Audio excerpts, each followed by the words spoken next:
student, I am Monica Sharma. Today I will discuss you class 8 maths chapter number 1 exercise 1.1.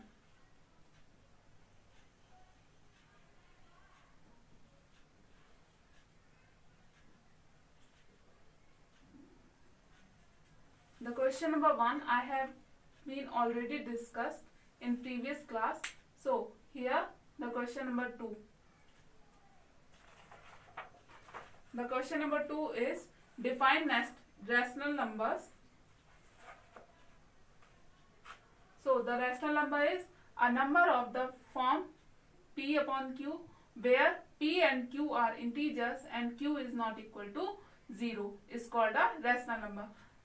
I have already discussed rational number in previous class and give examples of 3 positive and 3 negative rational numbers. So positive rational numbers 3 examples आप खुद लिखोगे, मैंने ये बताया हुआ है previous class में. And negative rational numbers ये भी आप खुद करोगे क्योंकि ये सब मैंने प्रीवियस क्लास में बताया हुआ है. And then is there any rational number which is not neither positive nor negative?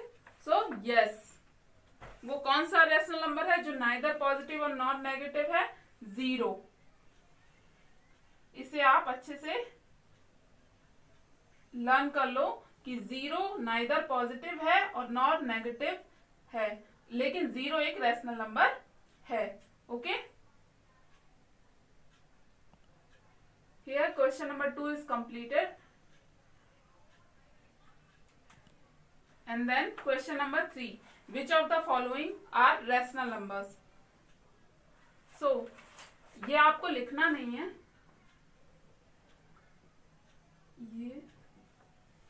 ये आपको नहीं लिखना है. जो जो नंबर्स दिए हुए हैं इसमें आपको ये बताना है कि कौन से रेशनल नंबर है कौन सा नहीं है. ये सब कुछ मैंने प्रीवियस क्लास में डिस्कस किया हुआ है. बट यहाँ पे एक नंबर है 0/0. अब इसकी वैल्यू यहाँ पे q is not equal to 0, ये रेशनल नंबर का एक पॉइंट होता है. इसे मैंने हर बार आपको बताया है, लेकिन यहाँ q की वैल्यू क्या है? 0 है. एंड ऑल्सो 0/0 क्या होता है? नॉट डिफाइंड होता है, यानी कि ये रेशनल नंबर नहीं है. ओके, तो आप इसके आंसर को कैसे लिखोगे? 4/-7 -8/3 6/11 -5 0 5 -9/-12 -45/-9 are rational numbers. This is the answer of question number 3. And then question number 4. Find 5 rational numbers equivalent to each one of the following. ये मैंने आपको प्रीवियस क्लास में होमवर्क में करने के लिए दिया हुआ था.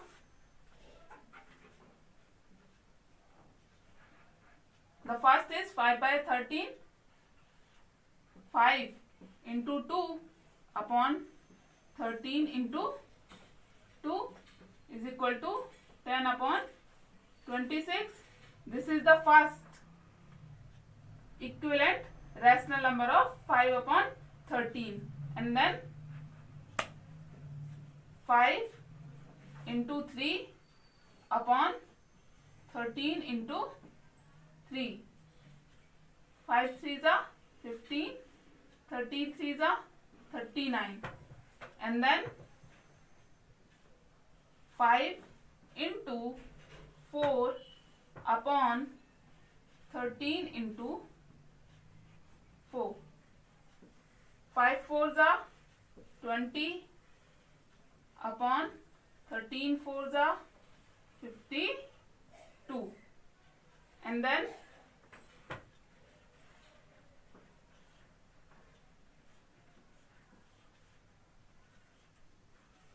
5 into 5 upon 13 into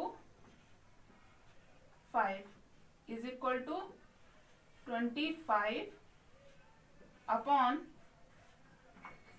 13 5s are 65 1 2 3 4, but find कितना करना है 5। तो यहाँ पे एक और ले लेंगे, यहाँ से, and then 5 into 6 upon 13 into 6 means 30 upon 78. Okay, so the answer is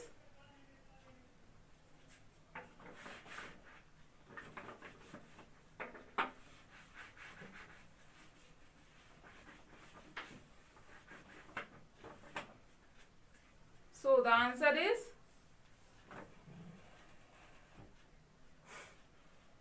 5 upon 13 is equal to 10 upon 26 is equal to 15 upon 39 is equal to 20 upon 52 is equal to 25 upon 65 is equal to 30 upon 78. This is your answer.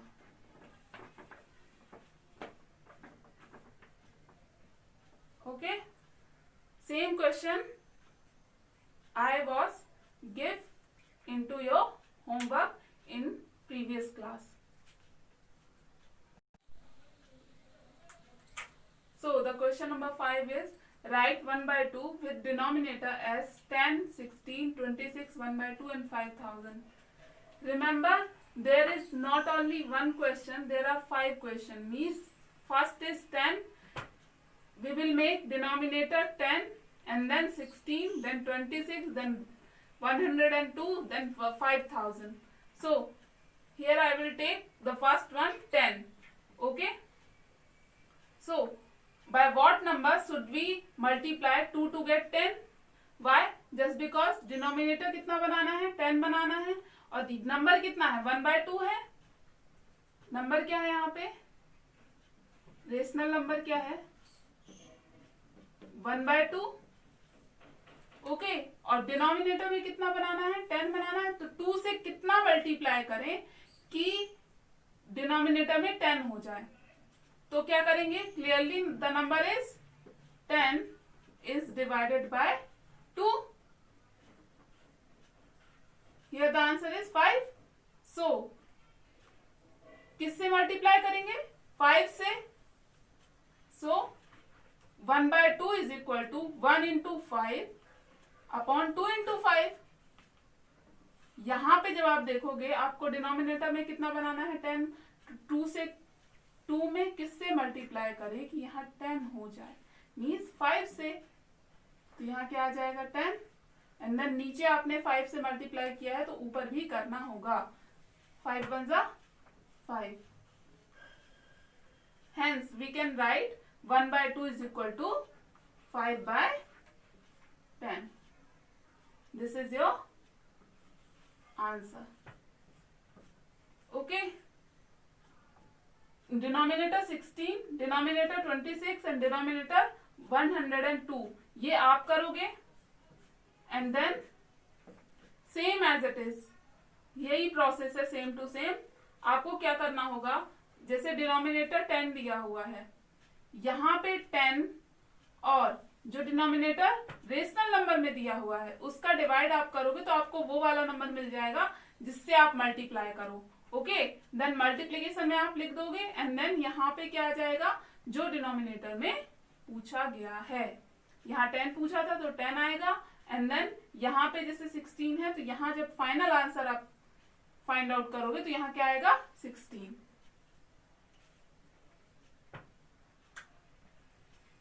And then the fifth one is 5000. Means here also rational number 1 by 2 and we will make denominator 5000. So same process, by what number should we multiply 2 to get 5,000? Clearly the number is 5,000 divided by 2. So is equal to 5,000 divided by 2. 2 2s are 4, 1 0, 2 5s are 10, and then 0,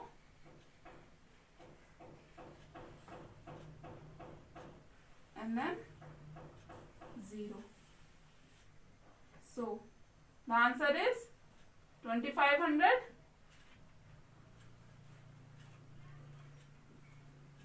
Okay, so 1 by 2 is equal to 1 into 2500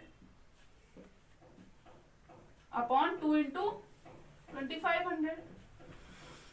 आपने नीचे 2500 से multiply किया है, इसलिए आपको ऊपर भी करना पड़ेगा. मींस डिनोमिनेटर में अगर आपने मल्टीप्लाई किया है 2500 से, तो आपको न्यूमिनेटर में भी मल्टीप्लाई करना होगा 2500 से. So the answer is 2500 upon 5,000.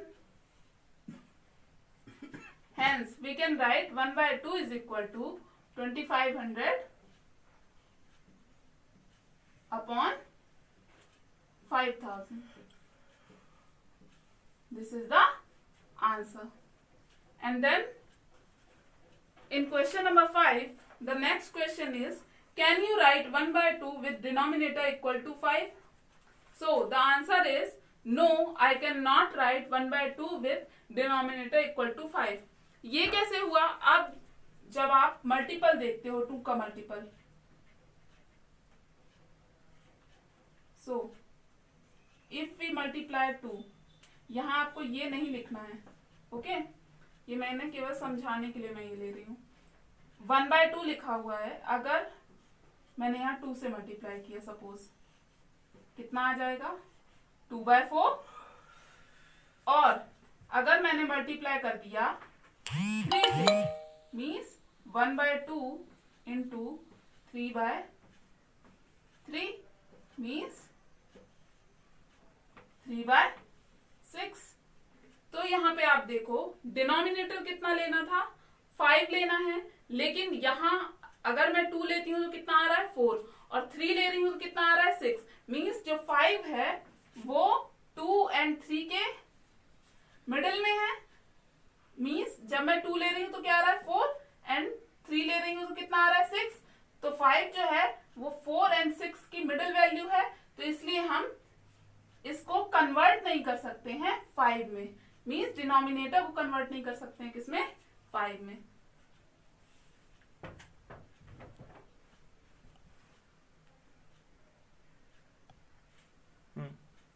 Then the question number 6, write 5 by 8 with numerator as 10, 35, 80, 1200 and 5000.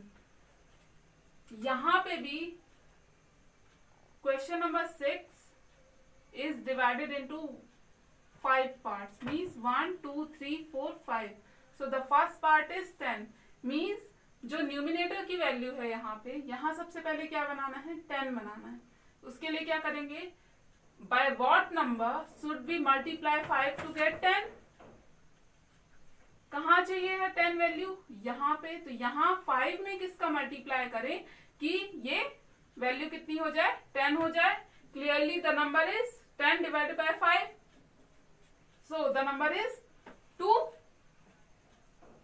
Means जो वैल्यू लेके आना है, मीन्स जो वैल्यू अपन को फाइंड करना है, मीन्स 10 यहाँ पे लाना है न्यूमिनेटर में, और दिया क्या हुआ है? 5. इन दोनों नंबर्स को क्या करते हैं? आपस में डिवाइड कर देते हैं. सो we gate 2.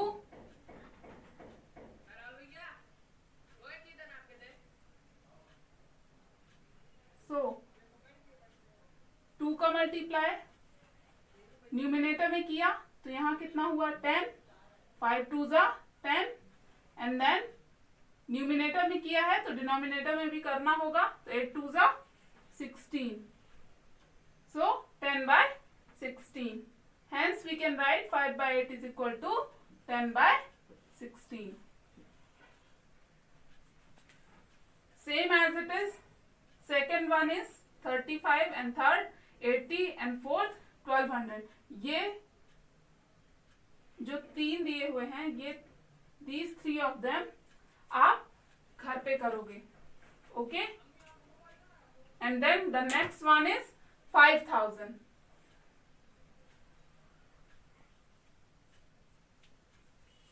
So the question number 6, fifth is 5000 means जो न्यूमिनेटर है, न्यूमिनेटर में कितना अपन को चाहिए 5000. ओके, क्वेश्चन में ये बोला गया है. So by what number should we multiply 5 to get 5000? Clearly the number is 5000 divided by 5 is equal to 1000. Okay, so 5 by 8 is equal to 5 into 1000 upon 8 into 1000 is equal to 5000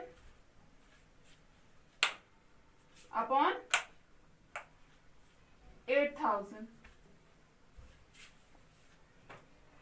Hence we can write 5 by 8 is equal to 5000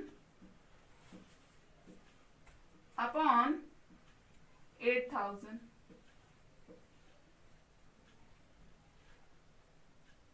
means यहां numerator में कितना करना था 5000, तो 5000 को किससे divide किया 5 से, न्यूमिनेटर में जो वैल्यू है उससे डिवाइड किया and the answer we get 1000.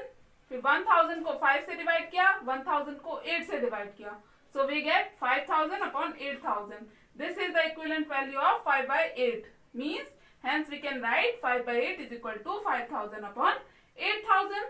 And in the question number 6, the next question is, can you make the numerator equal to 13?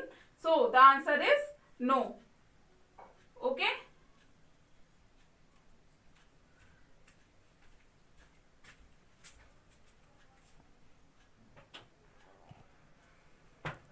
So the question number 7 is, write each of the following rational number in the standard form. So the question number 1 is 7th का first 3 4 by 5 means 3 plus 4 by 5, 5 3s are 15 plus 4 is equal to 19 upon 5. This is the standard form of 3 4 by 5. And then the third question is -5 1 by 4.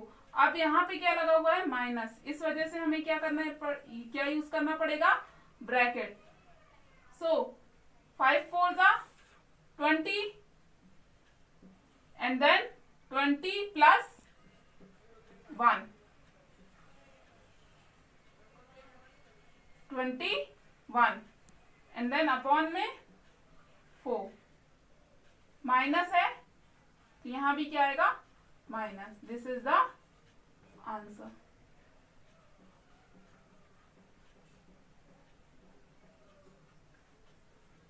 सबसे पहले क्या करते हैं 5 and 4 का multiply, जितना भी आएगा उसमें क्या करेंगे 1 को ऐड करके यहां लिख देंगे न्यूमिनेटर में, and then denominator same as it is वैसा ही रहेगा.